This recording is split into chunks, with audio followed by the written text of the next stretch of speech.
Ang kwentong ito ay hango sa totoong buhay. Mula ito sa isa nating kabayan na itago na lang natin sa pangalang Tonet. Taong 1998, Leyte.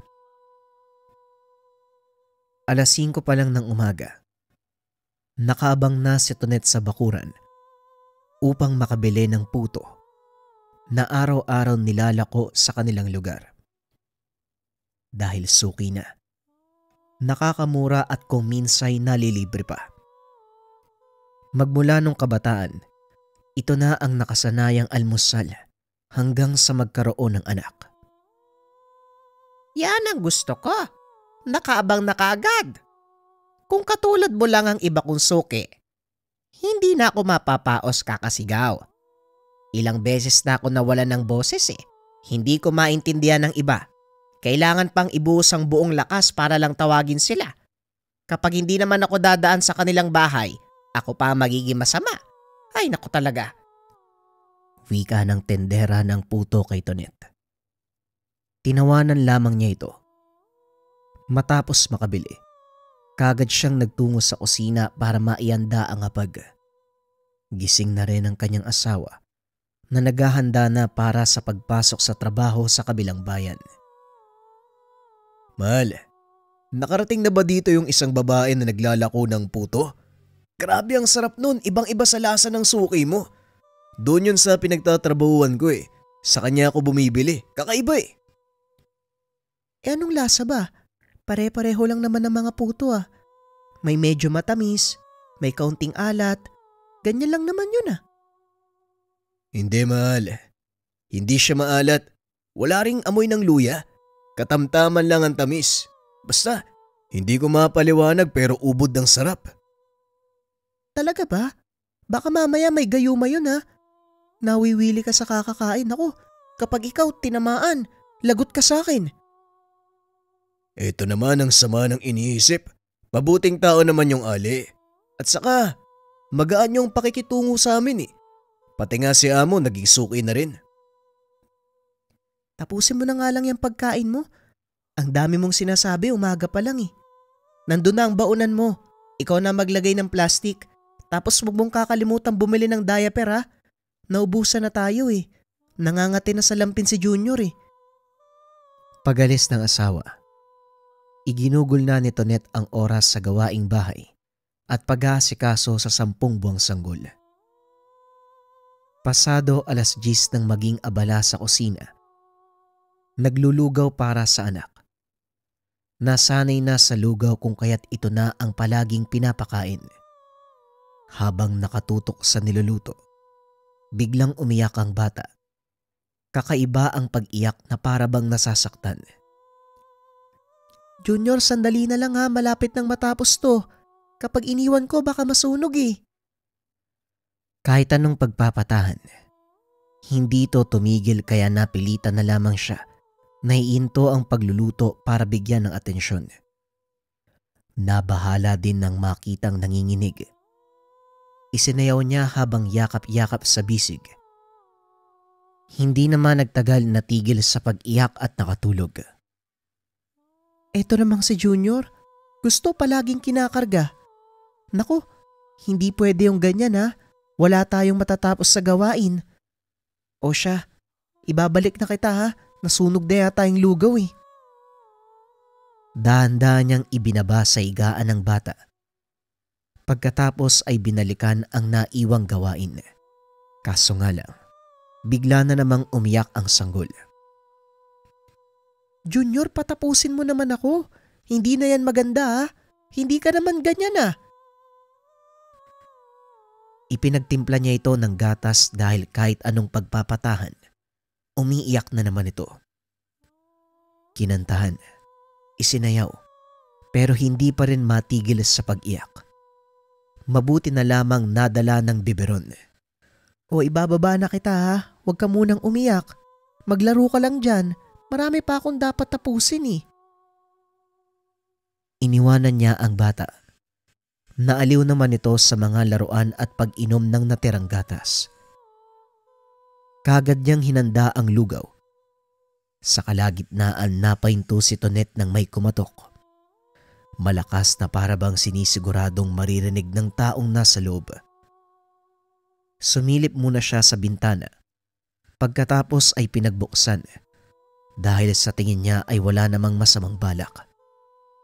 Isa itong ale na may dalang basket na puno ng dahon ng saging.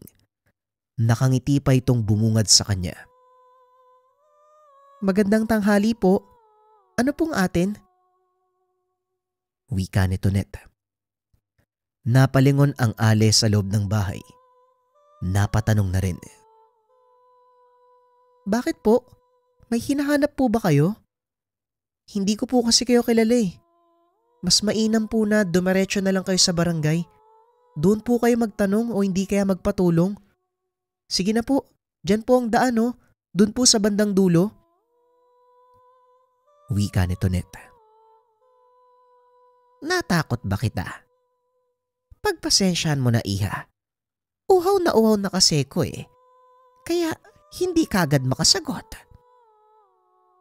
Tubig lang ho ba ang kailangan nyo?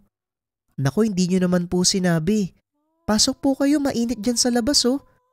Upo po kayo ha, sandali lang. Kukuha ko ng maiinom. Naupo ang ale sa mesa. Marahan pang inilapag ang dalang basket. Hinubad ang takip sa ulo at saka tinignan ang sanggol na masayang naglalaro sa kuna. Natigilan ang bata. Pagtingin sa kanya ay nagsimulang umiyak. Tumatakbong lumapit si Tonet. Inabot ang baso ng tubig at saka kinarga ang anak. Ayan ka na naman Junior eh. Huwag kang iyak ng iyak, naririndi na ako ha. Wala naman dahilan. Iyak ka ng iyak. Ganyan talaga ang mga bata, iha. Iyakin. At kailangan ng buong atensyon ng magulang. Ilang taon na ba siya? 10 buwan pa lang po eh.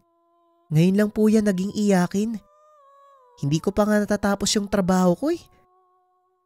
Wika ni Tonet. Tumayo ang ale at lumapit sa kanila. Hinaplos ang ulo ng bata. Mas lalo pa itong umiyak. Ganun ba? 10 buwan pa lang pala. Akala ko 1 taon na o higit pa eh. Malaki kasi. Sa palagi ko masarap ito. Masarap pagmasdan. Wika ng ale sabay ngiti. Nagulat naman si Tonet sa sinabi nito. Kung hindi lang dinagdaga ng matanda ang kanyang sinabi ay magdududa na. At siguradong masarap ang kinakain niya. Halata naman sa katawan. Malaki at malusog na malusog. Pagpasensyahan mo na ang sinabi ko. Parang natatakot ka. Ganito lang talaga ako magsalita. Ganun po ba? Akala ko kung ano na eh. Pero lugaw at gatas lang po ang pinapakain ko dyan. Minsan prutas pero pahirapan eh. Paminsan kumakain naman siya ng saging kaso mabilis magsawa. Junior, tahan na, nakakaya kay Manang oh. Wala nang tigil yung iyak mo. May gagawin ka pa ba, iha? Kung ayos lang sa'yo, ako na muna ang magbabantay kay Junior para matapos ka sa gawain mo. Wala naman na akong ilalako eh. Pauwi na rin ako, kaya tutulungan na lang kita. At isa pa, binigyan mo ko ng tubig. Napawi ang aking uhaw. Nakakaya naman po. Saka ngayon lang tayo nagkita eh. Pero parating naman na po yung asawa ko. Nako iha, huwag kang maiya. Sanay ako magbantay dahil marami na akong apo. Umabot na nga sa basta hindi ko mabilang. Mga anak ko kasi, ang dami ko maglabas ng anak. Talaga ho ba? Mabuti naman po nabantayan niyo ang lahat. Ang dami siguro nun. Nakaya naman kahit sabay-sabay. Kaso nung naglakihan, nagsisialis ang lahat na iwan ako mag-isa. Tignan mo nga naman mga bata talaga. Ewan ko kung kailan sila dadalaw. Ay Diyos ko, akin na si Junior. Magtrabaho ka na doon. Talaga po bang ayos lang sa inyo? May labahan pa akong tatapusin eh. Mga gamit lang naman ni Junior, bibilisan ko na lang po. Ibinigay ni Tonet ang bata sa ale. Nang nasa kamay na ito ng matanda, tumahan pero kapansin-pansin ang pagtitig nito. Mapapansin sa mata ang takot, pero dahil nagmamadali siya sa paglalaba, hindi niya napansin ang reaksyon ng anak. Nasa harapan lang din niya ang Ale habang hawak ang bata. Naaliw din sa pakikipag-usap na para bang matagal na silang magkakilala. Lumipas ang oras. Natapos si Tonet ang paglalaba. Sabay na rin silang nagmeryenda dahil malapit nang mag-alas 3. Ay nako, kung pwede lang bilhin ng anak mo ay talagang bibilhin ko. Gusto ko siya. Malusog. Masarap yakapin. Yung mga naalagaan ko kasi dati, nangangayayat. Ewan ko ba sa mga yon? Kahit pakainin ng pakainin, hindi tumatapa. May ganyan po talagang mga bata, Manang. Yung kapatid ko ganyan din eh. Pero nung lumaki, doon na nagsimulang tumaba. Kung sa bagay. Nga pala may puto pa ako rito. Hindi ko binibenta ang lahat, gawa ng malayo pa ang uuwian ko. Nagtitira ko baka kung sakaling magutom sa daan. Eto, kainin na lang natin dahil baka mapanis. Puto rin po pala ang nilalako nyo. Akala ko kung anong kakanin eh. Mabuti po yan, paborito ko. Araw-araw akong bumibili sa suki ko eh. Kada umaga mula pagkabata ko. Ewan ko ba, puto ang hinahanap ng bituka ko sa tuwing umaga eh. Ay, ganun ba? Kung gusto mo, dadaanan kita para matikman mo ang luto ko palagi. Kakaiba ito. Hindi katulad ng ibang puto dyan. Kumagat si Tonet. Katulad ng sinabi ng Ale, kakaiba nga ang lasa. Unang kagat matatakam kagad. Naubos niya sa 3 subuan. Ang sarap nga po ah. Ano pong sangkap nyo? Bakit ganito kasarap? Grabe, ibang-iba talaga ang puto nyo. Bakit ngayon ko lang to natikman? Nasiya ng Ale sa reaksyon ni Tonet. Kagad pang naubos ang 3. Maging ang anak ay binigyan niya ng kakaunti. Pagkatapos silang magmeryenda, nag-usap pa at ang malapit ng mag-alas 5, nagpaalam na ang Ale.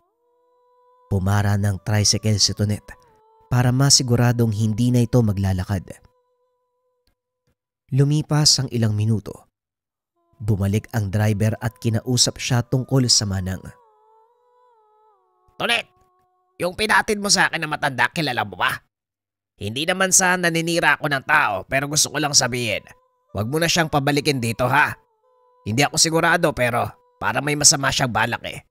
Halata naman sa pananalita, galaw at presensya. Meron din siyang dalang basket eh, mukhang naglalako. May pinakain ba sa'yo o sa anak mo? Po, bakit niyo naman po sinasabi yan, Manong? Ang gaan nga po ng pakikitungo ni Manang sa akin eh. Kung makapag-isip naman po kayo na masama Basta sundin mo na lang ang sinabi ko. Para yan sa ikabubuti mo. O siya, mauna na ako. Sa pag-alis ni Manong, dito na naglabas ng opinyon si Tonet tungkol sa sinabi nito. Hindi naman porket magkaibigan kayo ng yumao kong ama, pwede mo na akong pagsabihan ng ganyan Ang sama niya mag-isip sa ibang tao. Bahala ka nga dyan. Ang bait-bait ng tao sa akin eh. Ilang sandali pa dumating na ang kanyang asawa. Dumiretso ito sa anak. Ganun na lamang ang pagtataka dahil parang may mali sa bata. Namumutla na matamlay. Hindi ito tumatawa na palaging ginagawa sa tuwing uuwi siya. Mahal, may sakit ba si Junior? Parang may mali sa kanya eh. Hindi rin naman mainit. Walang lagnat. Mukhang wala namang sipon o ubo. Anong nangyari ba sa araw na to? Bakit ganyan ang anak natin? Ewan ko ba sa anak mo? Ang lakas niyang umiyak kanina eh. Mabuti na lang dumating si Manang, napatahan niya. Manang? Sinong Manang? Nagpapasok ka ng ibang tao sa bahay natin. Naku, nag-usap tayo. Yan ang bilin ko sa'yo sa bawat pag-alis. Mahal naman, baka kung sinong demonyo yung pinapasok mo dito. Si Mahal naman kung makapagsalita parang si Manong. Kayo talaga ang bilis niyong manghusga. Ang bait kaya ng tao tapos gaganyanin niyo lang? Basta si Manang, nakalimutan kong itanong yung pangalan eh. Naglalako siya ng puto. Napadaan dito kasi humingi ng tubig. Nauhaw habang naglalakad pa uwi eh. Mabait naman siya. Huwag kang matakot. Sigurado ka ha? Pero mag-ingat ka pa rin. Lalo na't dalawa lang kayo ni Junior ang palaging naiiwan dito sa bahay. Baka mamaya may konong nangyari sa inyo tapos nasa malayo ako. Matapos kausapin ng asawa, binalingan ng pansin ni Aldrin ang anak. Napailing na lamang siya dahil kahit anong gawin, hindi nakakasabay ang bata. Nakatingin lamang sa kanya ang matamlay na mga mata. Napapaisip na siya sa nangyari. Pagsapit ng gabi walang nagbago. Ganun pa rin ang kalagayan ng bata. Nababahala na sila dahil hindi pa rin matigil sa pag-iyak. Nanginginig. Nangingitim ang mga labi at nilalamig. Hindi makatulog ang dalawa. Kung ano-ano ang naisip gawa ng pag-aalala. Mahal, ano ba kasi yung ginawa nyo kanina? Tignan mo nga yung anak natin. Hindi ko na alam kung ano nangyayari dyan eh. Hindi naman ganyan yung kinukumbulsyon eh. Hindi rin nilalagnat. Sino ba kasi yung Manang na yun? Duda na ako sa matandang yun ah. Basta napadaan lang siya nangingi ng tubig. Nag-usap kami. Tapos yun nga napatahan niya si Junior. Mabait si Manang, Mahal. Kaya hindi ko naisip na may binabalak siya eh. Hindi naman siguro mangkukulam yun o kung ano. Yan kasi, kung magtiwala ka, parang kakilala mo na ng matagal ang tao. Tignan mo ngayon, anong gagawin natin kay Junior? Maganda ka na nga lang ng damit niya. Bilisan mo. Lalabas tayo. Ipapatingin natin sa doktor. Sinunod ni Tonet ang asawa. Lumabas sila at nagpunta sa ospital ng bayan upang matignan ang bata. Pero walang doktor ng mga sandaling ito. Tanging nurse lamang ang umasikaso. Bumuti naman ang kalagayan ng sanggol makalipas ang ilang oras. Doon na lang din siya nagpaumaga upang mabantayan ng maayos ang bata. Pagsikat ng araw pinayagan na ring makauwi. Sakto naman ang sinakyang tricycle. Pagmamay-ari ng Manong na kaibigan ng yumaong ama ni Tonet. O kayo pala ang aga-aga. Ano ginawa niyo sa ospital? May problema ba sa bata? Yun na nga po Manong eh. Hindi ko maintindihan ang nangyayari sa kanya. Umiiyak, tapos parang may kakaiba eh. Wika ni Aldrin. Tinignan ni Manong ang bata. Sinuri sandali. Napailing na lamang dahil sa nalaman. Sinasabi ko na nga ba eh. Ang alin na nakausap at pinatuloy niya kahapon, isang masamang nilalang. Pinuntirya ang anak niyo kaya nagkaganyan. Balita ko, bago siya kumatok sa inyo umaaligid pa eh. Sabi ng kapitbahay niyo si Aling Marsig. Ali, yung sinabi mo Mahal, yan na nga ba eh. Basta-basta ka nagpapapasok sa bahay.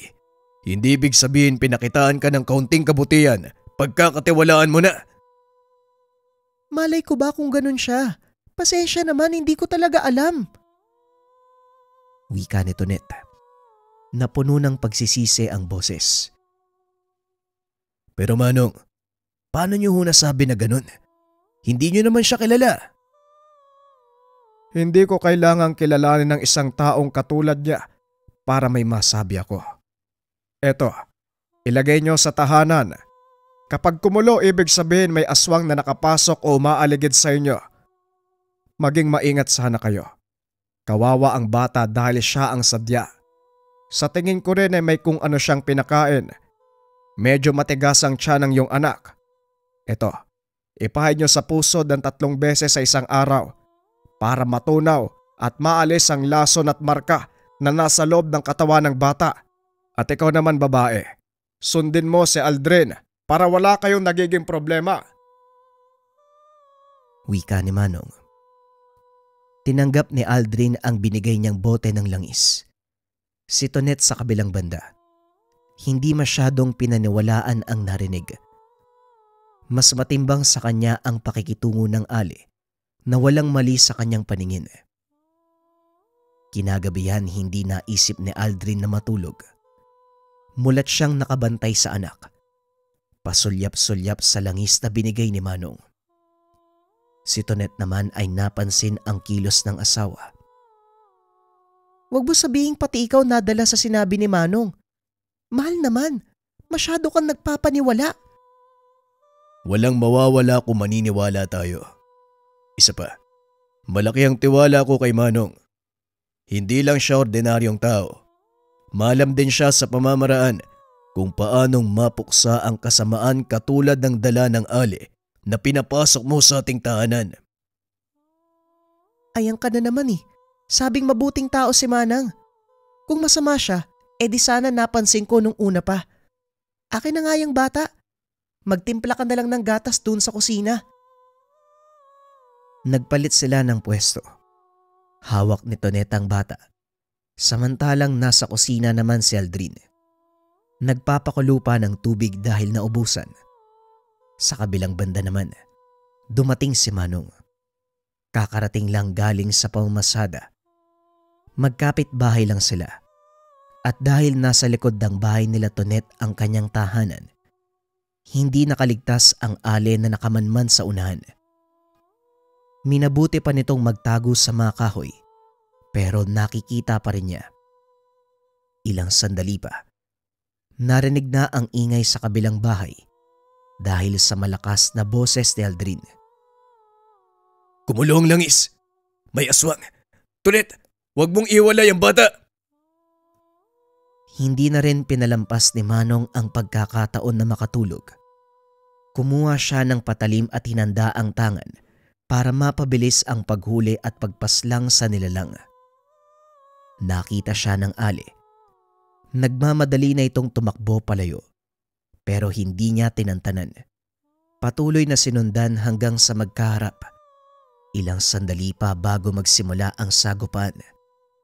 Dumating si Aldrin. Galit na galit. Kagad idinuro ng hawak na itak ang babae. Teka, ikaw yung naglalako ng puto na kakaiba yung lasa. Sadali Manong, ano naman pong ginagawa nyo rito? Nakita nyo po ba ang aswang? Kumukulong langis sa binigay nyo. Nagtatanong ka pa kung nasa ng aswang gayong nasa harapan mo na. Yung Ali na yan, ang nilalang na nanggugulo sa buhay ng anak mo. Siya rin yung Ali na nakausap ng asawa mo nung nakaraang araw. Hindi makapaniwala si Aldrin. Mas lalo siyang nabahala dahil sa mga pagkain na nilalako nito. Sinubukan ng babae ang tumakas pero dahil mabilis si Manong, nahirapan itong makalis. Hanggang sa nag-anyo na itong aswang. Ganun na lamang ang pagkagulat ni Aldrin. Kagad lumayo dahil sa takot. Aldrin, mas mabuti kung babalikan mo na lang ang iyong mag-ina. Ako na ang bahala sa aswang na ito. Sisiguraduhin kong maililibing siya ng maayos. Tumalima si Aldrin. Nagmamadaling binalikan ng mag-ina. Kumilos na rin si Manong upang matapos na ang engkwentro. Naunang sumugod ang aswang na hindi naman niya inatrasan. Gamit ang bisa ng tangang mutya ng salsagan, dahan-dahang nalupig ang nilalang. Binilisan na rin ni Manong ang galaw upang masabayan ang kilos nito. Hindi nagtagal nasaksak sa tagiliran. Idiniin ang husto hanggang sa tumagos. Dito na nahirapan ang aswang. Hindi na nakalaban. Sandaling hininto ni Manong ang pagsaksak. Palagi tayong nagkikita sa bayan nung mga nakaraang linggo ha. Hindi lang kita nilapitan dahil wala ka pang ginagawang masama. Pero ngayon na meron na, hindi na kita hahayaang mabuhay. Buhay ng bata ang pinakialaman mo. Siguro maging ang mga taong binentahan mo ng kakanin, meron kang inilagay. Kanina napansin ko, marami ang usap-usapan tungkol sa pananakit ng tiyan. Ngayong gabi marami ang nakapila sa ospital. Karamihan sa kanila suki mo eh. Lintik. Aminin mo, meron kang ginagawa sa mga tao. Hindi na nakasagot ang aswang. Tuluyan itong nangisay. Bumalik naman si Aldrin at saktong nailigpit na ang katawan ng aswang. Nasaan ang aswang, Manong? Umayos na po bang kalagayan ng anak ko? Hindi na siya umiiyak oh. Pero wala nang laman ang bote ng langis. Wika ni Aldrin. Naistorbo sa ginagawang pagtatambak ng lupa kung saan inililibing ang aswang. Kalmahan mo, Aldrin. Hindi ka na lang sana bumalik dito eh. Ano bang kailangan mo? Gusto ko lang humasigurado na naparusahan ng aswang. Maging ang buhay ng anak ko na wala pang 1 taon bibiktimay na. Nasaan na yun? Ako mismo ang papatay. Huwag mo nang hanapin. Nai-dispatch siya na. Nagtanda na rin yun at kailanman hindi na manggugulo sa kahit sino. Pagsabihan mo na lang din ang iyong asawa na huwag basta magpapapasok o kakausap ng kung sino. Maraming pakulo ang mga aswang. Masyado silang mapanlinlang. Naisahan nga kayo eh. Mabuti na lang. Nakita ko ang ginagawa ng aswang na yon. Wika ni Manong. Matapos ng kaganapan ay bumalik na sila sa kani-kanilang bahay. Lubos din ang pagpapasalamat ni Aldrin sa tulong ni Manong. Nangingi pa siya ng gamot dahil natatakot na may masamang mangyari gawa ng pagkain ng putong lako ng aling aswang. Binigyan naman siya. Sa kabutiang palad walang nangyari sa kanya. Pati na rin sa asawa ay naagapan. Magmula ng araw na yun, naging maingat na ang mag-asawa sa pagtanggap ng bisita. Hindi pinagbubuksan ang hindi kilala. Iniiwasang kumausap ng mga bagong muka. Hindi naman sila pinabayaan ni Manong. Nagbibigay pa rin ng langis pang proteksyon upang masigurado ang kaligtasan. Ang susunod ay isang bagsak na kwento. Ang kwentong ito ay hango sa totoong buhay. Mula ito sa isa nating kabayan na itago na lang natin sa pangalang Philip. Huling gabi ng lamay, nang yumaong 3 taong gulang na anak ni Philip. Masyadong mabilis ang pangyayari. Nung una ay simpleng pananakit lang ng tiyan, hanggang sa nakita na lang ito sa sahig na wala ng buhay. Itinakbo pa ang bata sa ospital, subalit wala nang nagawa pa dahil tumigil na ang pagtibok ng puso nito. Tumigas na din at nanlamig ang buong katawan. Naging palaisipan kay Philip ang kaganapan. Tila sadya ang pagkakamatay ng bata. Ngunit meron mang pagdududa, wala naman siyang patunay sa hinala. Sasabihin ko sa iyo, sinadyang patayin ang anak mo, Philip. Wika ni Aling Pasing. Mula sa pagkatulala, nabaling ang pansin ni Philip sa matanda. Kapitbahay nila na may kaalaman patungkol sa lihim na karunungan. Teka, ano pong ibig sabihin niyo, Aling Pasing? Tanong ni Philip. Batay sa bangkay ng anak mo. Nabarang ito, Philip. Tugon ni Aling Pasing. Napaluhod na lamang sa lupa si Philip sa panlulumo. Ito ang pagdududang naglalaro sa isipan. Nangyari ito noon. Nabiktima rin ng barang ang asawa at kagad na namatay. Ngunit wala naman siyang kaalam-alam sa mga ganitong bagay. Kaya hindi naisalba ang buhay ng pinakamamahal. Ngayon ay muli itong nawalan ng isa pang mahal sa buhay sa parehong dahilan. Sabi ko na nga ba, Manang bakit po ba ganon, Aling Pasing? Nangyari na ito sa asawa ko dati. Bakit na ulit ngayon? Wala naman akong kaaway Muling tanong ni Philip. Maraming dahilan, Philip. Pero sa ngayon, hindi pa din ako sigurado. Pasensya na kung nahuli ako Wala man lang akong naitulog. Kakabalik ko lang galing sa probinsya ng asawa ko. Tugon ni Aling Pasing. Napabuntong hininga na lamang si Aling Pasing habang nakatitig sa bangkay ng bata. Tinapik niya sa balikat si Philip at pagkatapos nun, nagpaalam na ito upang umuwi. Ngunit paglabas ng tahanan, may napansin siyang kakaiba. May mabigat na presensya na humahalo sa mga nakikiramay. Kaya imbis na umuwi, nanatili na lamang ito sa lugar upang magmasid. Tinignan ng matanda ang mga nakaupo sa unang hilera. Tigli-5 upuan sa kaliwa at kanan. Sa parehong inuupuan ng malapit na kamag-anak ni Philip. Sa ikalawa at ikatlong hanay naman, purong mga kabataan at ibang malalayong kamag-anak. At sa pinakahuling hanay, mangilan-ngilan na lang ang nakaupo. Mga kabarkada ni Philip at mga kaibigan ng panganay na anak na babae. Sa konklusyon ni Aling Pasing, wala roon ang nagmamay-ari ng presensyang pinaghihinalaan. Kaya muli itong naganap sa labas. May mga mesa roon at upuan. May nag-iinuman. May nagsusugal at merong nag-uusap lamang. Hanggang sa nakita niya na rin ang hinahanap. Sa madilim na bahagi ng bakuran, nakatayo ang isang tao na balot ang katawan ng makapal at mahabang damit. Maging ang mukha nito ay hindi makita, kaya mata lamang ang nasisilayan. Pinakiramdaman ito ni Aling Pasing at hindi siya nagkamali. Mabilis naman siyang napansin ng tao, kaya kagad itong naglakad papalayo.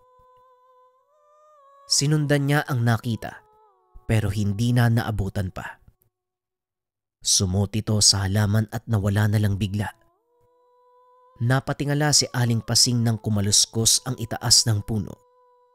Sa hindi kalayuan ay may lumipad na malaking ibon. Nagmamadaling bumalik sa bahay ni Philip si Aling Pasing para balaan ito. Pero hindi na nagkaroon ng pagkakataong makalapit dahil siksika na sa dami ng kamag-anak na nagdatingan. Ang anak na babae na lamang sana ang sasabihan, ngunit hindi niya naman ito makita. Kaya nang makauwi si Aling Pasing, pinagdasal niya na lamang ang kaligtasan ng bawat isa. Kinabukasan maagang inilibing ang bangkay ng anak. Maraming sumama sa huling hantungan nito. Naroon din si Aling Pasing maging ang babaeng nakita kagabi. Binantayan niya itong maigi. Hindi naman lumapit ang babae. Nasa unahan lang ito at nagmamasid.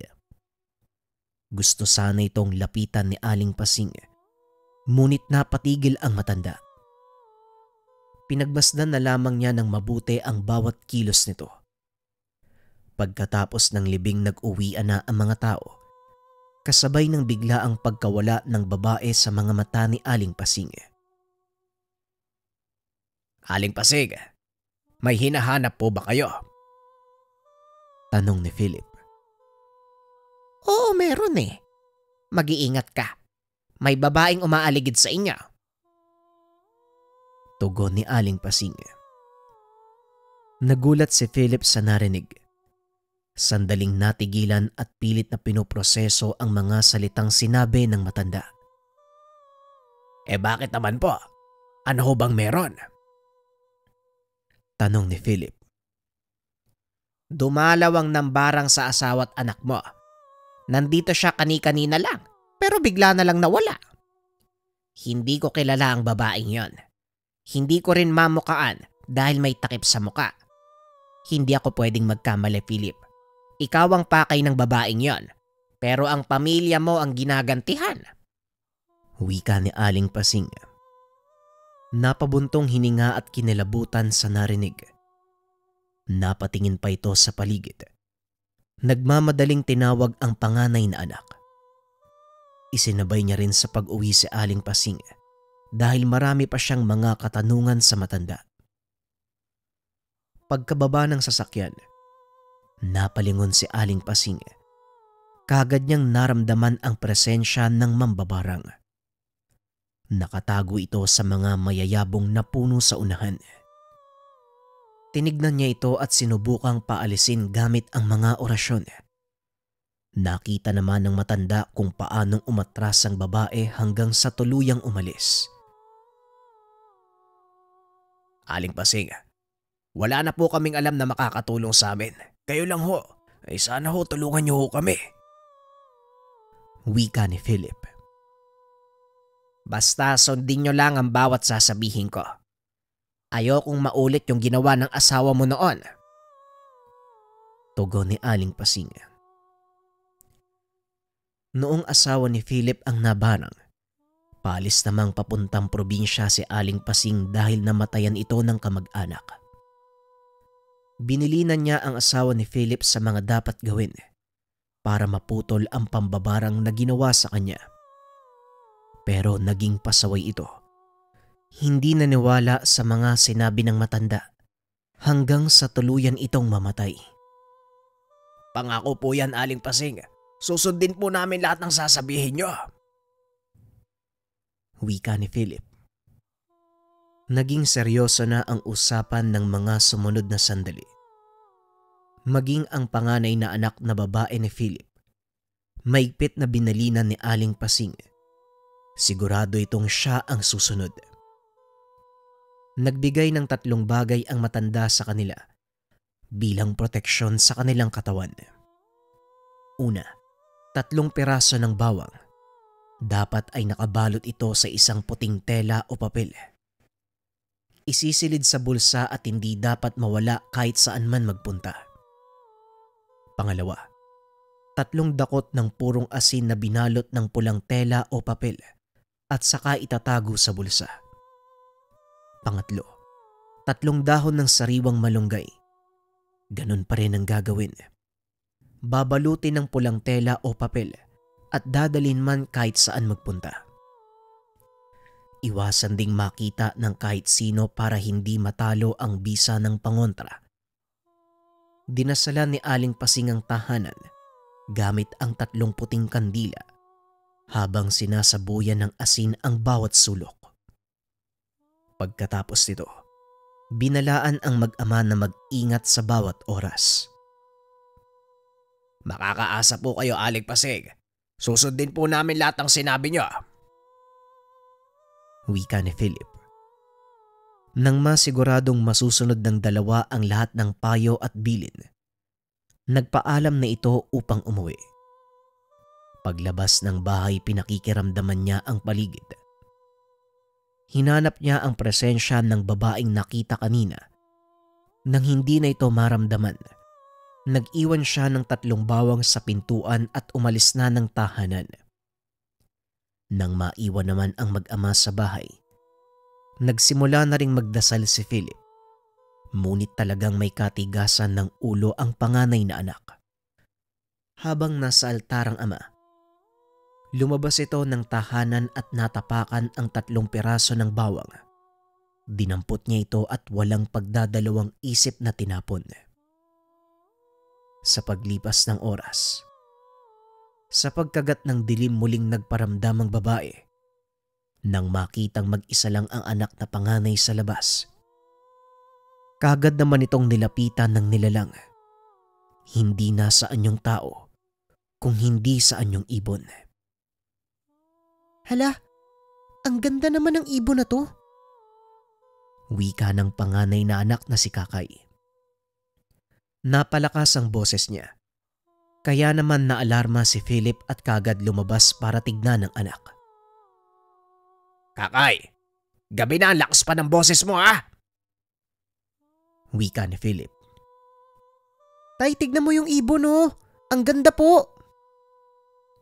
Tugon ni tatay. Tinignan ni Philip ang tinuturo ng anak.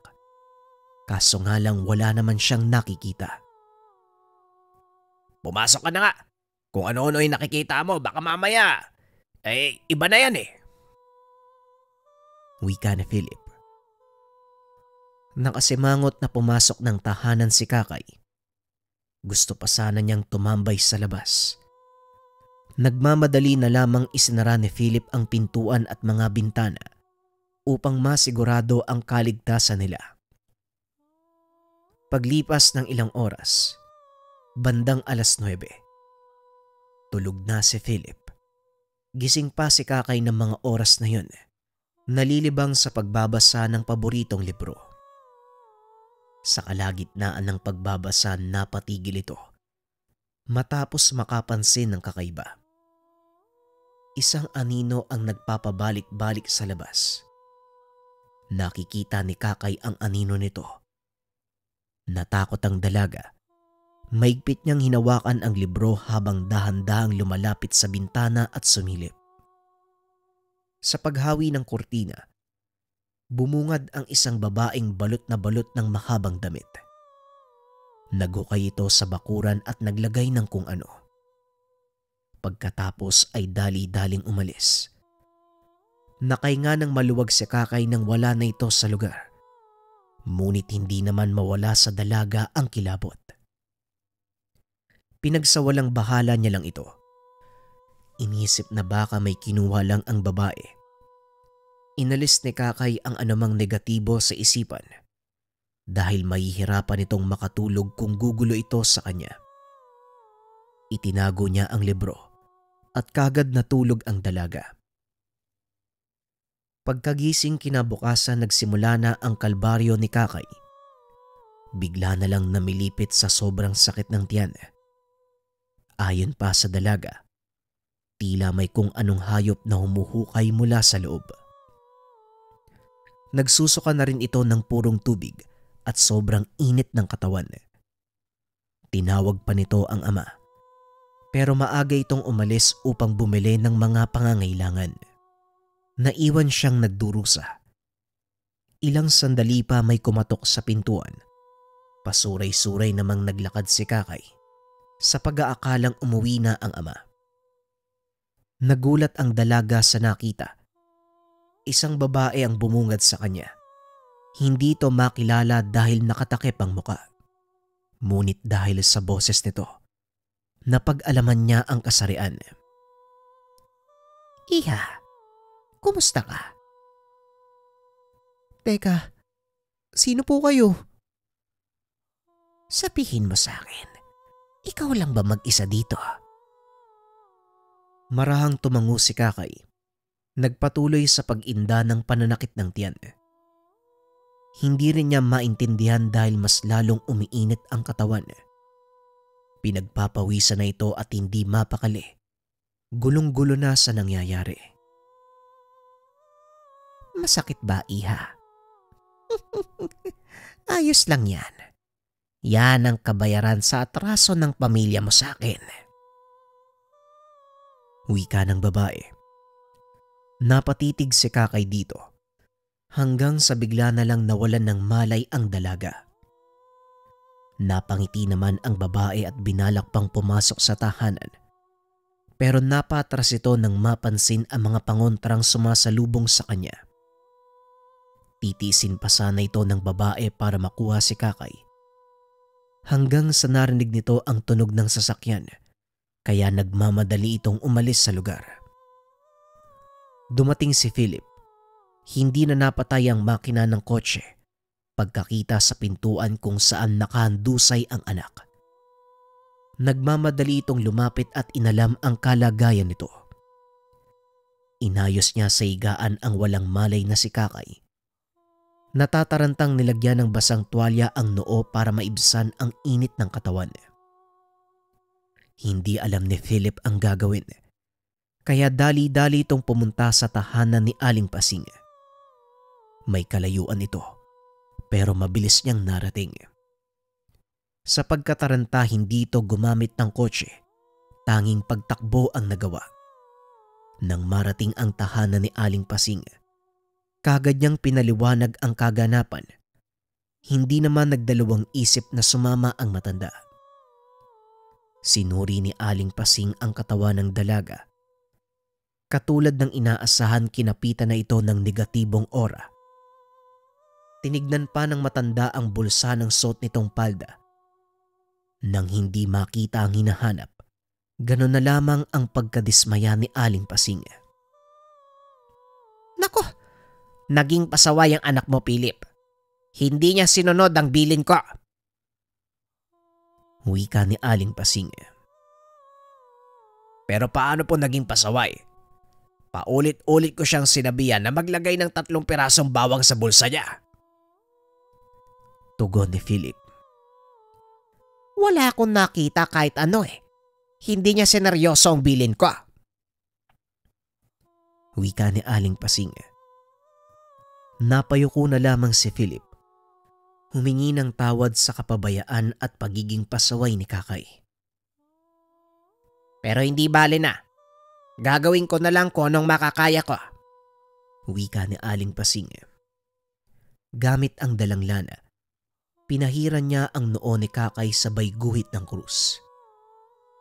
Ginawa niya rin ito sa magkabilang palad. Tahimik na nagdasal si Aling Pasing habang hawak ang kanang kamay ng dalaga. Makalipas ang ilang sandali, nakahinga ng maluwag si Philip at Aling Pasing nang lumakas na ang pulso ng anak. Habang inaasikaso ni Philip si Kakay sa kwarto, lumabas si Aling Pasing at nagmasid. Unang tingin pa lang, alam niya na merong mali sa lugar. Ilang segundo lang natukoy na ito ng matanda. Naglakad siya sa bakuran at nakita ang bakas ng hukay. Kinalkal niya ito gamit ng sanga ng kahoy. Tumambad ang nilamutak na papel na merong pangalan ni Kakay. Nanghiram ng posporo si Aling Pasing. Sinunog ito habang nagdarasal. Kasabay nun, tuluyang bumuti ang kalagayan ni Kakay. Nabauna ng bakuran niyo, Philip. Maging alisto kayo. Mukhang hindi titigil ang mambabarang na ito. Nais niyang pagdusahin si Kakay. Hindi natin alam kung ano talaga ang gusto niya. Maaaring may iba pa siyang pakay. Wika ni Aling Pasing. Aling Pasing, ang hirap ko malaban nang hindi natin kilala kung sino ang kalaban. Baka mayroong paraan para malaman natin kung sino siya. Tanong ni Philip. Meron, pero hindi yon magiging madali. Maghinay-hinay lang muna tayo habang inaalam ko pa ang paraan para mapasuko ang mambabarang nang hindi lumalala ang sitwasyon. Sa tingin ko, hindi lang siya simpleng mambabarang. Nararamdaman ko na isa rin siyang aswang. Wika ni Aling Pasing. Namanhid ang buong katawan ni Philip sa narinig. Nang araw na yon nagsagawa ng mabilisang orasyong pangproteksyon si Aling Pasing. Bawat kanto ng bahay ay nilagyan ng pananggalang para kahit papano mahirapang pumasok ang sumpa sa loob ng tahanan. Sinigurado niyang nasa bulsa palagi ni Kakay ang 3 piraso ng bawang. Hindi naman siya nabahala kay Philip dahil maigpit itong sumusunod sa lahat ng bilin niya. Matapos ang tungkulin, nagpaalam na si Aling Pasing sa dalawa. Pasado 7:00 ng gabi habang naghahapunan, biglang nabanggit ni Kakay ang kahina-hinalang napapansin nung nakaraang gabi, lalong-lalo na yung babae. Tay, nung nakaraang gabi may nakita akong tao sa bakuran eh. May kung ano po siyang nililibing, tapos nagmamadali po siyang umalis. Kaninang umaga naman may dumalaw na babae. May takip yung mukha niya eh, kaya hindi ko po namukaan. Pero parang magkakilala po yata kayo. Wika ni Kakay. Paano mo naman nasabi na magkakilala kami? Tanong ni Philip. Kasi nung tinanong niya ako kung masama ba yung pakiramdam ko, ang sabi niya, may atraso daw yung pamilya natin sa kanya. Tugon ni Kakay. Nabitawan ni Philip ang kubyertos. Napatitig sa anak. Wala siyang maalala na nakaaway ng kanyang pamilya. Sino naman kaya yon? Wala naman tayo nakaaway babae baka mo? Muling tanong ni Philip. Nagkipit balikat na lang si Kakay. Maging ito ay hindi niya din kilala. Ipinagpatuloy nila ang pagkain na binabagabag ang isipan. Pagkatapos ng hapunan, dumiretso na si Kakay sa kwarto.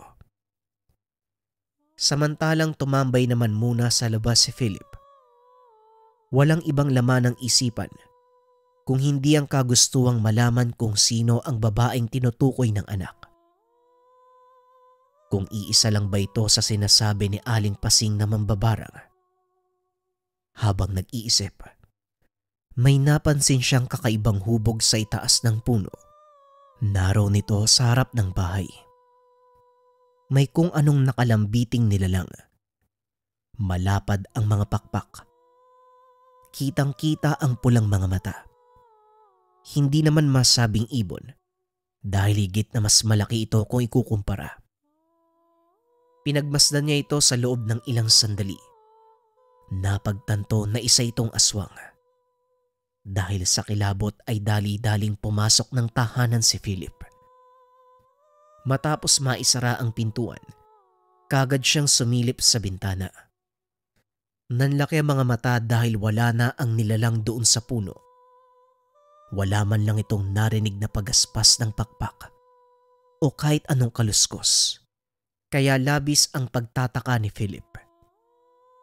Sinara niya ang bintana at siniguradong hindi madaling mabuksan kung sakaling may maglakas loob na pumasok. Sa paglipas ng mga oras, naging malikot sa higaan si Philip. Hindi niya maintindihan ng sarili. Tila may kung anong humahatak sa kaluluwa para manatiling gising. Kahit anong pilit na matulog ay hindi niya magawa. Nang hindi na makayanan ang kakaibang pakiramdam, tumayo ito at nagpunta sa kusina para may masmasa ng sarili. Naghilamos ito at uminom ng tubig. Kaso nga lang wala pa ring nagbago. Naging mas malubha pa ang kalagayan. Palipat-lipat na ito ng upuan. Napapasabunot na sa buhok sa hindi malamang dahilan. Nagsimula na ring pagpawisan sa biglaang pag-init ng katawan. Nang may maalala, nagmamadali itong bumalik sa kwarto. Hinanap ang pantalon na suot niya kanina. Nagmamadaling kinuha ang papel at nilagay sa kanyang bulsa. Ilang sandali pa doon lang humupa ang kanyang karamdaman. Dahil sa nangyari na isipan ni Philip na silipin ang anak sa kabilang kwarto. Maimbing naman ang tulog ni Kakay. Tinignan niya ang bulsa nito.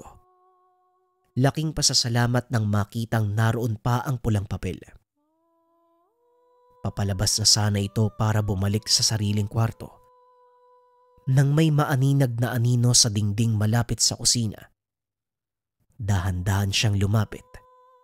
Napapasilip sa maliit na siwang ng kawayang dingding. Napako ang tingin niya sa aninong nasa bakuran. Diretso itong nakatingin sa bahay at may kung anong ginagawa sa lupang kinakatayuan. Nang magkaroon ng lakas ng loob ay kumuha siya ng kaldero. Maingat na binuksan ang kabilang bintana. Malakas na hinampas sa mabatong bahagi ng lupa. Gumawa ito ng ingay. Kagad umalis ang tao sa bakuran. Kinuha ni Philip ang flashlight at inilawan ang bawat sulok na maabot ng liwanag. Wala naman siyang nakita na kahit ano, kaya kagad niya ring pinatay ang ilaw. Pero nung sandaling mawala ang liwanag ay tila may pigurang lumitaw. Muli niya itong inilawan at kagad namang nawala. Napakusot pa sa mga mata si Philip para makasigurado, ngunit wala na ito nang tignan muli. Napailing na lang si Philip at binalik ang flashlight sa lagayan. Hindi na rin siya nag-abalang bumalik sa sariling kwarto. Naroon ito sa sala at sa upuan na lamang natulog. Pagsapit ng bandang alauna ng madaling araw, naalimpungatan sina Philip at Kakay sa ingay na nagmumula sa labas. Malalakas ang kalabog at maririnig ang pagaspas ng mga pakpak. Ilang sandali pa ay dumapo ito sa bubong at doon nagsimulang hindi mapalagay ang mag-ama.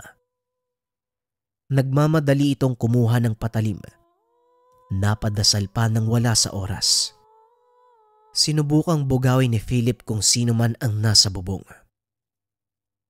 Kung sino ka man, mas mabuting umalis ka na. Hindi ako magdadalawang isip na patayin ka kapag nagmatigas ka. Wika ni Philip. Kinalampag ng husto ng nilalang ang bubungan. Masakit sa tenga ang ginagawa nito. Sinubukan uli siyang itaboy ni Philip gamit ng salita at paulit-ulit na pagpalo sa lapag ng patalim. Naririnig mo to? Bagong hasa pa naman ang mga patalim ko. Kapag hindi ka pa umalis, pipira-pirasuhin ko yung katawan mo. Wika ni Philip. Nagtatapang-tapangan ito. Nakatago naman sa sulok si Kakay. Humahagulgol sa takot. Ilang sandali pa pareho silang nakahinga nang lumipad na palayo ang nilalang. Nang masiguradong wala na at hindi na nagparamdam ng mga sumunod na oras, doon lang humupa ang tensyon ng mag-ama. Kinabukasan binalak ni Philip na puntahan si Aling Pasing. Pero papalabas pa lang sana ng tahanan, kagad na niyang nakita ang nasabing matanda. Naku Aling Pasing, papunta sana ako sa inyo eh. Mabuti naman po nandito kayo. Wika ni Philip. Hindi sumagot si Aling Pasing. Nagulat ito sa mabahong amoy sa bakuran. Pinagmamasdan niya ang bawat sulok at mula sa hindi kalayuan. Sa labas ng bakod na kawayan, may bakas pa ng hukay doon, pero wala namang inilibing na kung ano. Mukhang nadala sa ginawa kong orasyon ng mambabarang, kaya hindi na nakapagbaon sa bakuran niya. Wika ni Aling Pasing. Hindi ho Aling Pasing eh. May sumugod ho dito kagabi. May aswang po sa bubong namin. Tugon ni Philip. Hindi siya nagtagumpay sa barang, kaya ginagamit niya na ang katangian sa pangaaswang. Muling wika ni Aling Pasing. Ganun na nga ho Aling Pasing. Ano po bang pwede nating gawin? Tanong ni Philip. Pumasok tayo sa bahay. Maglalagay uli ako ng proteksyon. Tugon ni Aling Pasing. Gamit ang lana na siya mismo ang gumawa. Nilagyan ng orasyon ng buong tahanan. Habang nag-iikot at nagdarasal, nakasunod naman sa likod nito si Philip na may dalang baon na nilagyan ng pampausok. Tumagal ng ilang minuto ang orasyon. Sinigurado ni Aling Pasing na bawat sulok maaabot ng sa ganon mapigilan ang pagpasok ng masamang puwersa. Aling Pasing, nabanggit pala ni Kakay na may babae daw na dumalaw dito. Hindi yan namukaan dahil may takip ang muka. Wika ni Philip. Siya din ang napapansin ko. Isang babae na balot ang katawan ng mahabang damit. Ikaw ba Philip? Wala ka bang matanda ang babae na naging kalapit mo dati? Tanong ni Aling Pasing. Napaisip si Philip. Kalaunan ay napailing. Maliban ho sa pamilya ko, wala na akong kakilala eh. Wala talaga eh. Tugon ni Philip. Hindi bale na. Nadagdagan ko na ang proteksyon ng bahay niyo. Huwag na lang muna kayong kakausap ng kahit sino. Huwag mo rin hahayaan na lumabas ng bahay si Kakay. Hindi natin alam ang banta sa labas. Wika ni Aling Pasing. Matapos magbilin kagad nagpaalam ang matanda dahil may kailangan pa itong asikasuhin sa bukirin. Ilang oras ang lumipas. May babaeng dumating. Maganda, maputi ang balat at may dalang kung ano. Pagkarating sa bakod tinawag nito si Philip. Nagtataka itong lumabas at hindi makapaniwala sa bisitang dumating. Si Vanessa, ang dating kaklase nung high school. Oh, ay kamusta ka na Vanessa? Tanong ni Philip. Mabuti naman, Philip. Ikaw kamusta na? Hindi na ituloy ni Vanessa ang sasabihin. Oh, bakit may problema ba? Nagtaka si Philip sa biglaang pag-iba ng emosyon ni Vanessa. Kanina ay nakangiti ito, pero ngayon ay bigla na lang napapangiwi, ni hindi man lang makalapit sa kanya. Napapailing ang babae. Nawalan ito ng balanse at natumba.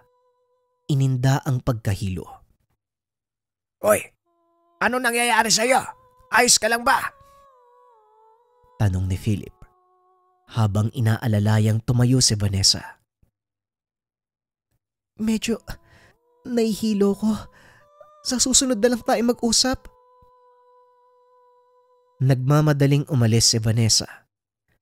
Nagtataka naman si Philip sa kilos nito. Napakamot na lamang sa ulo at ipinasok sa bahay ang dalang pasalubong na kakanin. Inihain niya ito sa mesa. Sakto namang lumabas si Kakay mula sa kwarto. Nagsalo ang mag-ama sa pagkain. Matapos nun ay bumalik na sila sa kanika nilang gawain. Makalipas lamang ang ilang minuto, nagreklamo si Kakay sa kakaibang nararamdaman sa tiyan. Muli siyang namimilipit sa sakit. Napapabaluktot na lamang sa gilid ng higaan. Naparami kasi yata yung kinain mong kakanin eh. Maghinay-hinay ka lang kasi. Wika ni Philip. Hindi, tay. Parang meron pong kakaiba eh. Tugon ni Kakay. Hanggang sa sinundan pa ito ng pagsusuka. Hindi lang kakanin ang nilalabas ng sikmura. Meron ding maliit na insekto. Nagulantang silang pareho. Nataranta si Philip sa pagkuha ng ibinigay na lana ni Aling Pasing. Pinahiran niya ang tiyan at noo ng anak.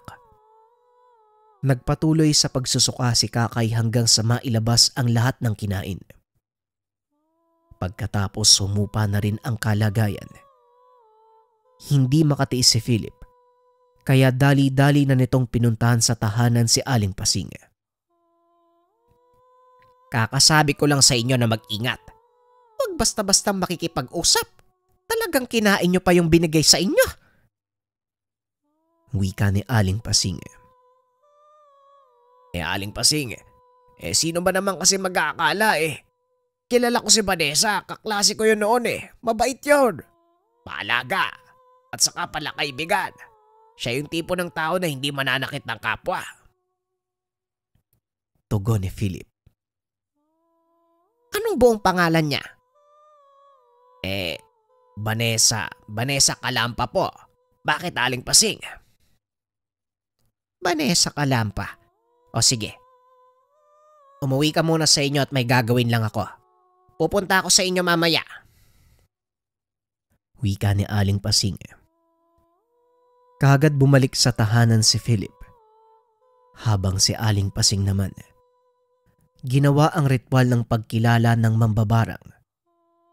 Gamit ang kapirasong papel, isinulat niya ang buong pangalan ni Vanessa. Sinimula ng ritual. Ilang sandali pa natumbok nito ang punot dulo ng kasamaan. Tunay ngang si Vanessa ang nasa likod ng pambabarang sa pamilya ni Philip. Magkaklase nung high school ang dalawa. Naging magkalapit. Hanggang sa nahulog ang loob ng babae at napaibig. Ngunit kabaliktaran ng nararamdaman ni Philip. Meron siyang ibang gusto. Yon ang ina ni Kakay. Sa labis na pagmamahal ni Vanessa kay Philip, sinubaybayan niya ang bawat ganap sa buhay nito. Sa paglipas ng maraming taon, hindi pa rin nawala ang nararamdaman para kay Philip. Kaya naman binarang niya ang pamilya. At ngayon, gumagawa siya ng paraan para maisunod si Kakay. Pagkatapos ng ritual, bumalik si Aling Pasing sa bahay ni Philip para tanungin ito kung ibabalik ba ang pambabarang kay Vanessa. Philip, Si Vanessa Kalampang punot dulo ng pambabarang na naganap sa pamilya mo. Ngayon, ibabalik mo ba ang sumpa sa kanya? Kung papayag ka, gagawin ko ang ritual. Wika ni Aling Pasing. Hindi naman makasagot si Philip. Nabigla ito sa nalaman at hindi lubos akalain na ang dating kaibigan pala ang dahilan ng unti-unting pagkasira at pagkawala ng mga mahal sa buhay. Hindi ito ang oras para manahimik, Philip. 2 buhay na ang kinuha ng babaeng yun sa'yo. Muling tanong ni Aling Pasing. Oo nga, Tay. Pinatay ng babaeng yung si Nanay at si Bunso. Tapos ngayon, ako naman yung ginagawa niya na masama. Kailangan niyang mawala sa mundo, Tay. Pumayag ka na. Wika ni Kakay. O sige, balik mo na. Aling Pasing, siya naman ang nauna. Kaya gaganti ako alang-alang sa pamilya ko. Tugon ni Philip. Tumango si Aling Pasing. Isinama na rin niya sa tahanan ang dalawa upang isagawa ang orasyon ng pagbabalik ng barang. Tahimik na pinagmamasdan ni Philip at Kakay si Aling Pasing. Nakasalukuyang naghahanda ng mga gamit sa ritual na gagawin. Isa-isang sinindihan ang 3 puting kandila. Inilabas ang maliit na libro na nagsasaad ng mga orasyon. Isinulat sa papel ang pangalan ni Vanessa. Sinimula ng dapat gawin. Sa kalagitnaan ng ritual, biglang namatay ang mga nakasinding kandila. Wala namang hangin na nakakapasok sa loob. Pero para bang sadya itong inihipan. Muli itong sindihan ni Aling Pasing at sa muling pag-usal ng orasyon, namatay muli ang mga kandilang nakasindi. Maging si Philip at Kakay ay nagsimula ng kabahan. Pinakiramdaman ni Aling Pasing ang paligid. Katulad ng inaasahan, meron pa silang kasama sa tahanan. Naroon lang ito sa labas. Ilang sandali pa umeeko sa buong paligid ang mga pagaspas ng pakpak. Maririnig na rin ang langit-ngit ng bubong. Dito lang kayo, Philip. Huwag kayong aalis. Walang takot na lumabas si Aling Pasing. Bitbit ang bagong hasang itak at lana sa magkabilang kamay. Tinignan niya ang bubong at nakita. Isang aswang ang sumugod sa kanya. Mabilis ang kilos ni Aling Pasing. Nakaiwas ito sa pag-atake at nataga ang nilalang. Kahit daplis lang iyon, meron pa din itong epekto. Sa pagdistansya ng aswang, ibinuhos niya ang lana sa talim ng itak. Tinawag itong muli para makipagtuos. Lumapit naman ang aswang. Umatake pero naging maingat. Madaling naiiwasan ang mga pagtaga ni Aling Pasing. Sa kabilang banda, hindi mapakali si Philip. Nababahala ito sa posibleng mangyari. Lalo pat aswang ang karap ni Aling Pasing.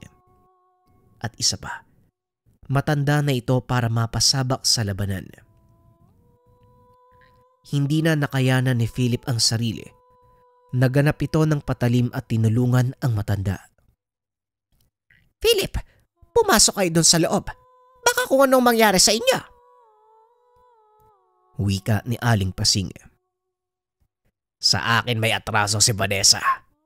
Aling Pasing, alam kong siya ang aswang na yan. Vanessa, alam kong ikaw yan. Hindi ko alam na ganyan ka pala kasama. Pati pamilya ko dinamay mo. Tayong dalawa dapat na magtuos. Walang pagdadalawang isip na sumugod si Philip. Pero natumba siya matapos matamaan ng pakpak ng aswang. Nagkaroon pa ito ng galos sa muka. Nagmamadali namang umatake si Aling Pasing.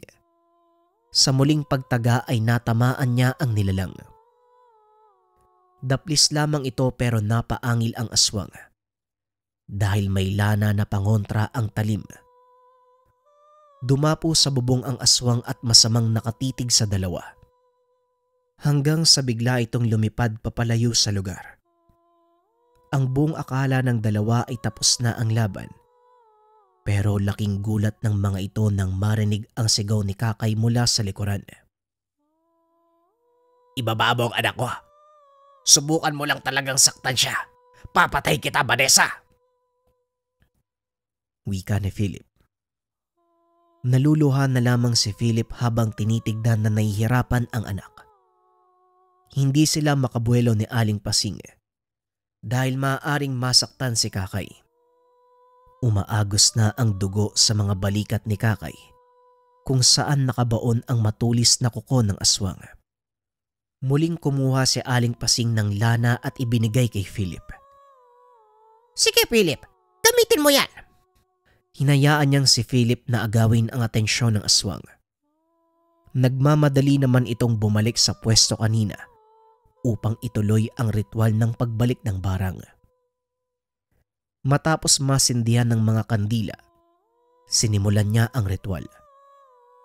Makalipas ang ilang sandali, nasa kalagitnaan na si Aling Pasing. Kaunti na lang at matatapos na.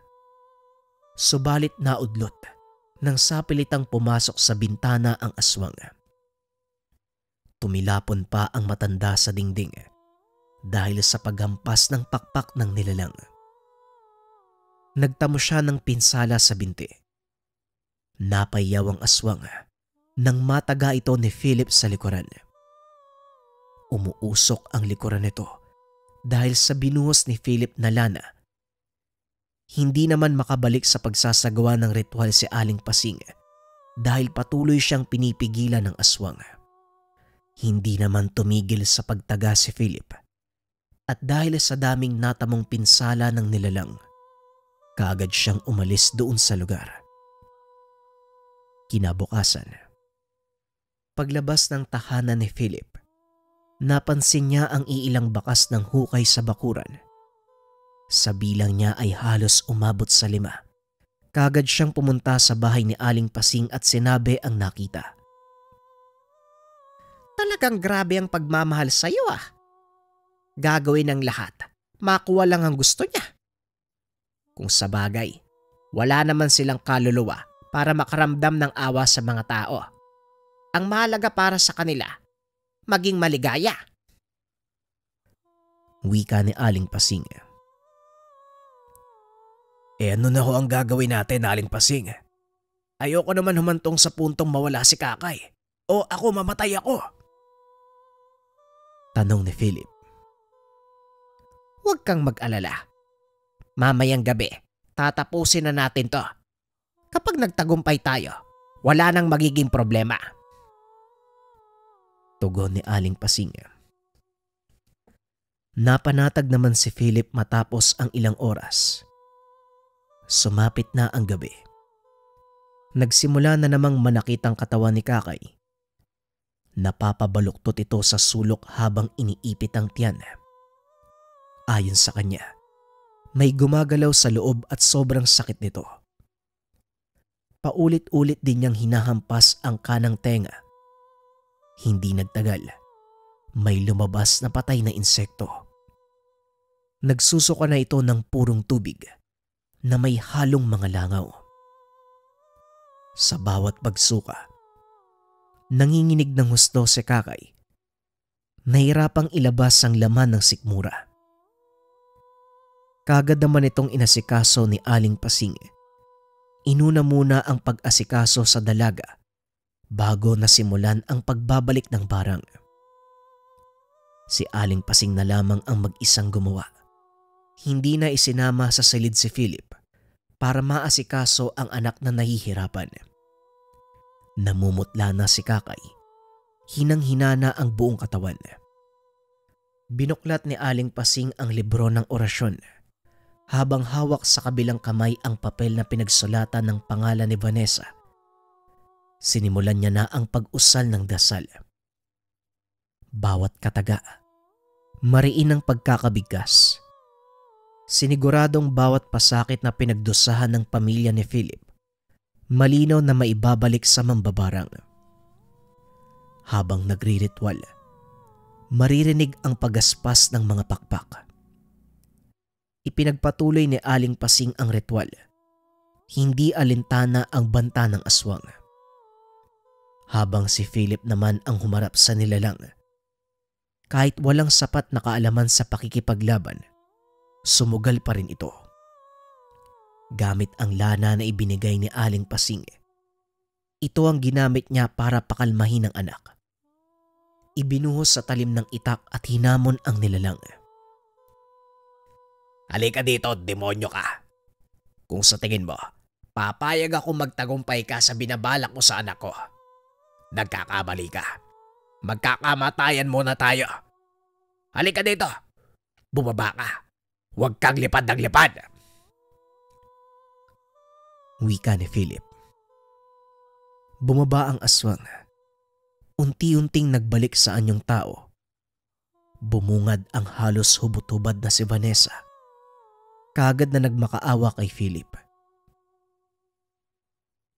Nagawa ko lang naman yun para sa'yo. Hindi mo ba nakikita? Hindi mo ba nararamdaman? Wika ni Vanessa. Pasensya na. Dahil sa ginawa mo, mas pinalala mo ang sitwasyon. Tugon ni Philip. Kung ganon, mas mabuting pareho tayo magdusa.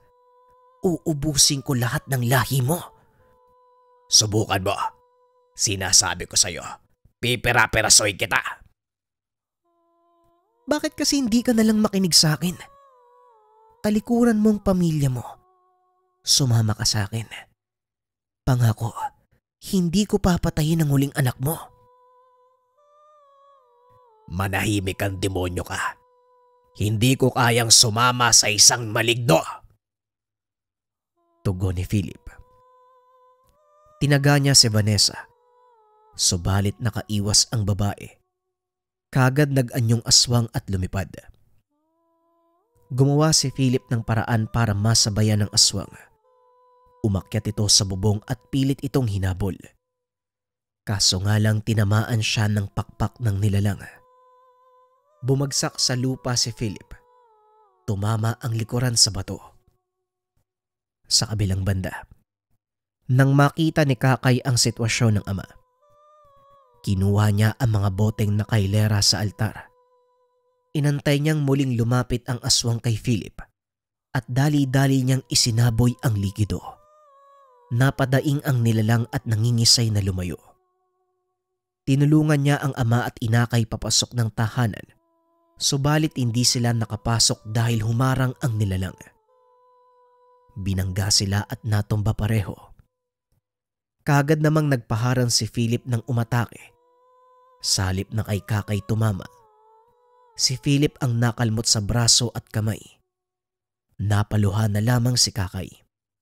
Kinuha niya ang bote ng lana. Walang pagdadalawang isip na hinampas sa mukha ng nilalang. Nabasag ito at kumalat sa katawan ng lana. Napakalakas ng angin ng aswang. Nangingisay at nagwawala. Lumabas na rin si Aling Pasing. Sa puntong iyon matagumpay niyang natapos ang ritual ng pagbalik-barang. Nang makita ang kaganapan sa labas, dinampot niya ang itak at siya mismo ang sumaksak sa aswang. Hindi na nakaligtas ang nilalang. Paulit-ulit siyang hinampas ni Aling Pasing.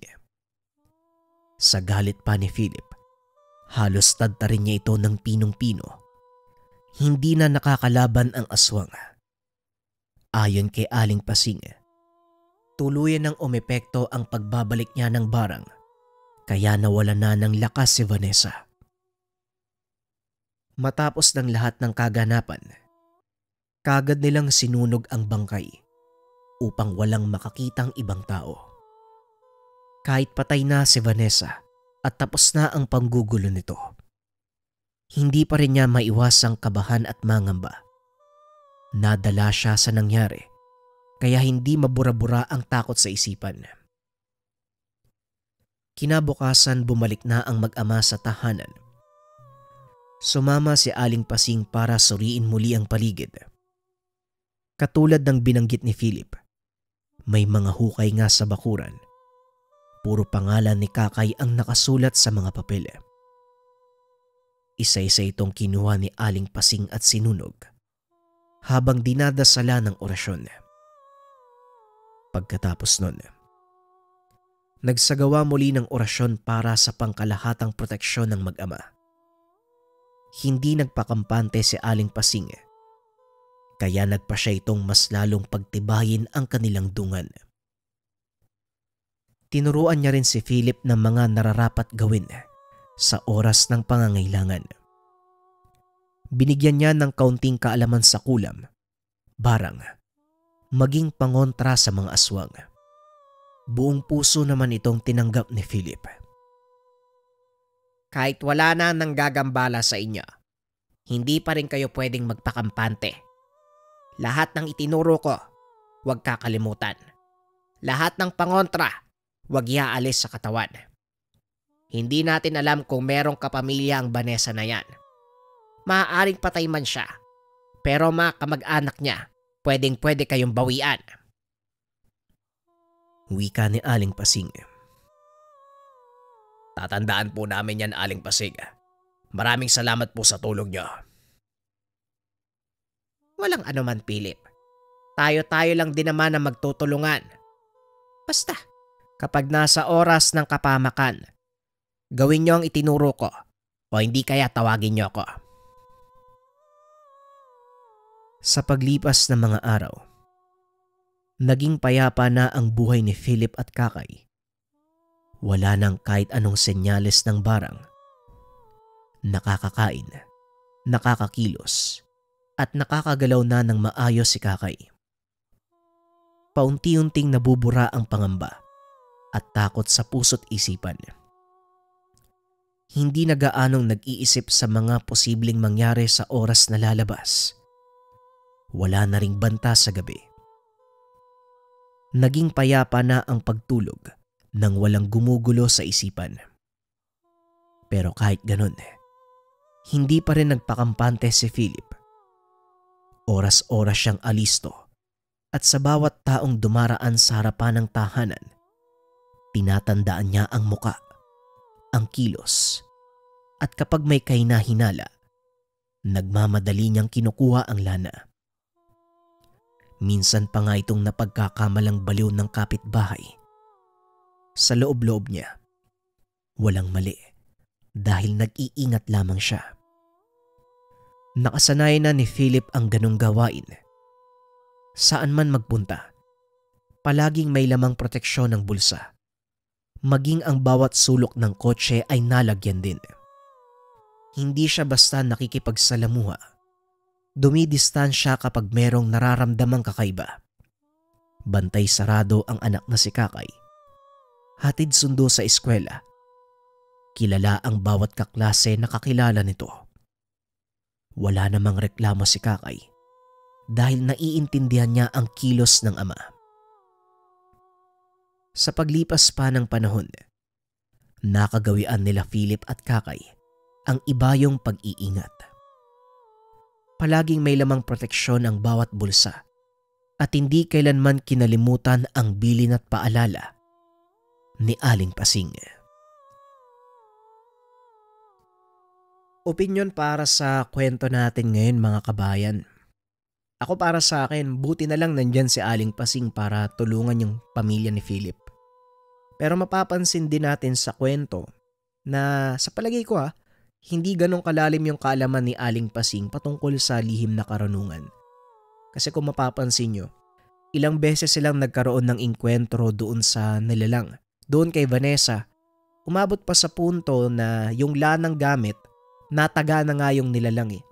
Alam naman natin sa iba pa nating mga kwento na sa oras na tamaan ng aswang ng anumang gamit na nagmula sa mataas na uri ng albularyo, manggagamot, hindi na maghihilom yung sugat nun . Tuluyan ng mamamatay yung aswang. Dito sa punto natin, ilang beses nilang nasaktan yung aswang, ilang beses nilang nasugatan, pero hindi kaagad namatay. Umabot pa sa punto na sila pa yung kamuntikan mamatay. Sa dulo din ng kwento, matagal bago na ibalik ni Aling Pasing yung ritual ng pambabarang. Kasi kung mataas na uri siya ng manggagamot, kung mambabarang man yung kalaban, pwede niya nang pasapiin yun sa katawan ng biktima eh. Pero hindi nagawa ni Aling Pasing. Kumaga parang wala siyang kakayahan para gawin yun. Ang tanging nagagawa niya lang ay maglagay ng pangontra sa tahanan ng biktima. Sorry kung may marinig kayong tahol ng aso kasi ang ingay na ng aso eh. Ingay ng aso namin dito. Pero yun, paulit-ulit lang siya naglalagay ng depensa. Ang ibig sabihin yung mga nauna niyang nalagay hindi nagiging sapat para maprotektahan yung mag-ama. Pero kahit ganun mga kabayan, ang pinakamaganda dito, nagtagumpay pa rin sila sa dulo. Kumaga si Aling Pasing pa rin yung naging susi para tuluyang matapos yung panggagambala ng aswang. Pero sa kwenta natin, grabe talaga yung nagagawa ng pagmamahal. Sipin nyo, mula pa high school, meron na siyang gusto kay Philip. Binantayan niya yung buhay ng pamilya hanggang sa umabot sa punto hindi niya matanggap na hindi siya yung pinili nitong Philip. Ito si Philip din, ang pogi Talagang may nagmahal sa kanya kaso nga lang umabot sa punto. Pinatay yung anak, pinatay yung asawa, na ang tanging gusto lang naman, sumama si Philip sa kanya. Pero kayo ba mga kabayan, kung sakaling ganon ang maganap, kung sakaling malaman nyo na yung pumatay sa sarili mong anak, yung pumatay sa asawa mo, gusto kanyang makasama dahil sa pagmamahal, tatanggapin nyo ba? Kung ako yung tatanungin, hindi ko kaya yon. Kasi araw-araw papasok sa isipan ko na siya yung pumatay sa mga mahal ko sa buhay.